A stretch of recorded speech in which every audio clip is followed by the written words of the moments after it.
El deseo y la ira, nacidas de la pasión, son las grandes enemigas del hombre. ¿Cómo actúa el deseo y la ira? El deseo es la causa, la ira su efecto. ¿Cómo podemos vencer al deseo? En el verso anterior del Bhagavad Gita, Arjuna había preguntado a Krishna ¿por qué peca el hombre? En este verso, el 37 de este capítulo sobre el Karma Yoga, Krishna nos da la respuesta a esta vital pregunta. Esa fuerza misteriosa que induce al hombre a cometer el mal son el deseo, kama en sánscrito, y la ira, krodha en sánscrito. Y os leo este verso. Es el deseo, es la ira, nacida de la guna raja, la pasión, que todo lo devora y destruye. Conócelas como el enemigo en el mundo mortal. Y estos son los dos enemigos que tenemos que derrotar, el deseo, kama, y la ira, krodha. Seguro que todos nosotros, que tú y yo, hemos actuado mal, a pesar de que no queríamos hacerlo y sabiendo que no era un acto correcto. Todos nosotros tenemos que entender que el deseo y la ira son las fuerzas gemelas que nos arrastran a pecar. También tenemos que entender que el apego y la aversión, raga y dvesha en sánscrito, no son más que manifestaciones del deseo y la ira. ¿Cómo actúan el deseo y la ira? Ya lo hemos comentado, pero el deseo es la causa y la ira su efecto. Si uno reflexiona sobre estos dos males gemelos, quien actúa siempre primero es el deseo. Un hombre desea un coche lujoso, pero no puede comprarlo porque no tiene dinero. Esto le genera frustración por no poder comprarlo y envidia por quien pueda tener ese coche. Y de ahí nace la ira. Es decir, la ira no es más que el efecto del deseo.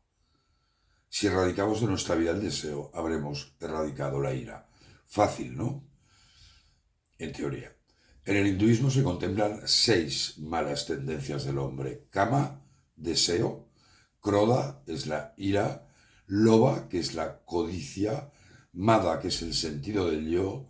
Moha, el apego. Matsarya, la parcialidad. Fijémonos que en primer lugar aparece el deseo, la gran enemiga. Controlando el deseo habremos controlado estas 5 malas tendencias. Tenemos que entender, que si no somos capaces de controlar el deseo, surgirán todos estos efectos de kama, ira, codicia, egoísmo, apego y parcialidad, que nos impedirán avanzar en nuestro camino espiritual.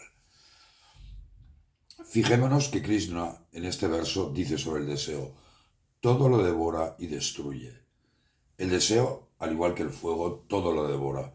Y si intentamos satisfacer el deseo, lo único que haremos es hacerlo más fuerte.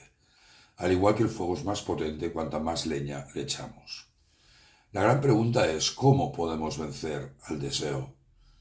Si no echamos madera al fuego, este fuego se acabará por extinguirse. Si somos capaces de no satisfacer al deseo rechazándolo, este se extinguirá de forma natural. Una de las bases del Vedanta, tal y como también lo explicó Swami Vivekananda, es el derecho divino del alma a ser libre. El alma es libre y feliz por su propia definición. Atman, nuestra parte infinita, es la fuente de felicidad. Cuando el hombre comprenda ese derecho divino del alma inherente a todo ser humano, a ti y a mí, y actúe así en consecuencia, es decir, cuando haya alcanzado el Atman Jnana, el conocimiento del alma, solo entonces podrá vencer a los constantes ataques del deseo. Y esa es la única fórmula. La autorrealización, realmente saber quién somos, esa parte infinita, ese yo real, ese hombre aparente, es la única manera de controlar el deseo. En este estado, el hombre entiende que el contacto de los sentidos con los objetos traen dolor y placer, y por tanto, hay que soportarlos y controlarlos, tal y como afirma el Gita. En los próximos versos de este capítulo, Krishna nos explicará varios consejos para controlar el deseo y la ira. Muchas gracias, Om Namaste.